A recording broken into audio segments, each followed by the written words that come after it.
ବାଘୁଆ ଶୀତରେ କଲବଲ ରାଜ୍ୟବାସୀ। ନୂଆବର୍ଷରୁ ଆହୁରି ଅସହ୍ୟ ହେବ ଜାଡ। କୋରାପୁଟରେ ଭୟଙ୍କର ଥଣ୍ଡା। କାନ୍ଥ ଚଟାଣ ସବୁ କାଲୁଆ।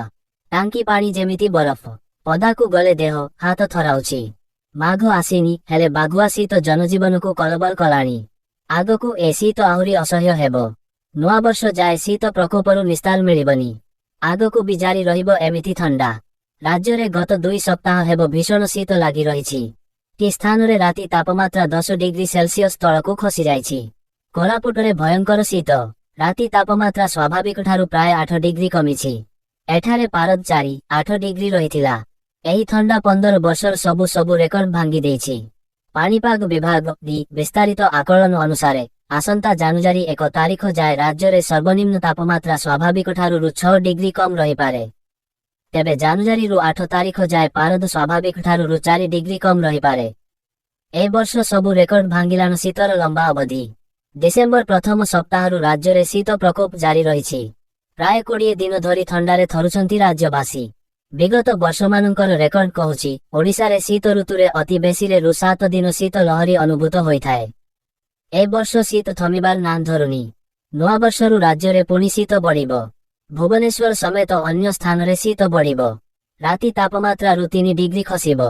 କୃଷି ପାଣିପାଗବିତ୍ ପ୍ରଫେସର ସୁରେନ୍ଦ୍ରନାଥ ପଶୁପାଳକ ଏଭଳି ପୂର୍ବାନୁମାନ କରିଛନ୍ତି। ତାଙ୍କ ଆକଳନ କହୁଛି, ଦକ୍ଷିଣ ଆଭ୍ୟନ୍ତରରେ ଅଧିକ ଶୀତ ଅନୁଭୂତ ହୋଇପାରେ। ଉପକୂଳରେ କୁହୁଡ଼ି ହେବ। 28, 29, 30 ବେଳକୁ ଉପକୂଳ ଅଞ୍ଚଳରେ ପାଗ ମେଘୁଆ ରହିପାରେ। ଫଳରେ ତାପମାତ୍ରା ସାମାନ୍ୟ କମିପାରେ।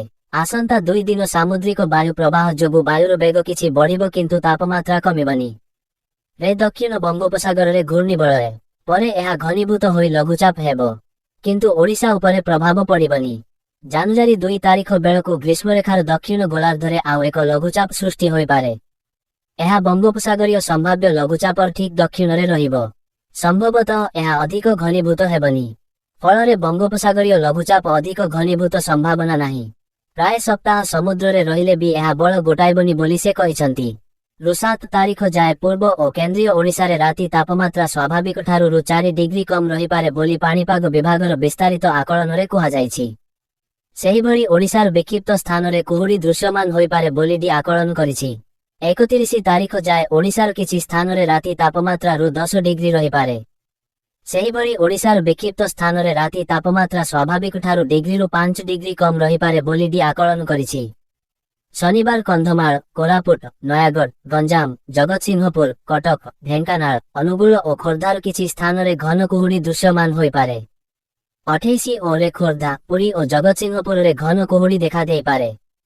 ବାଲେଶ୍ୱର ଓ ଗଜପତିରେ ଘନ କୁହୁଡ଼ି ହେବାର ଆଶଙ୍କା ଅଛି।